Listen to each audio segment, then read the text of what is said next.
Kini ang explanations. Option C ang saktong tubag. Kung ang complete subject sa sentence, gigamitag percent, ang verb nga iparis ani depende sa noun nga gipasabot sa percent, kung countable ba or plural ba. Kung uncount noun, singular ang verb nga iparis. Kung plural noun, plural verb ang iparis.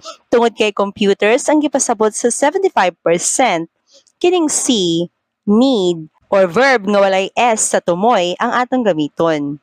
Kay mao ni plural form. Ang option B, singular form sa need na ay S sa tumoy. Ang option A, singular form pod sa present perfect tense sa need.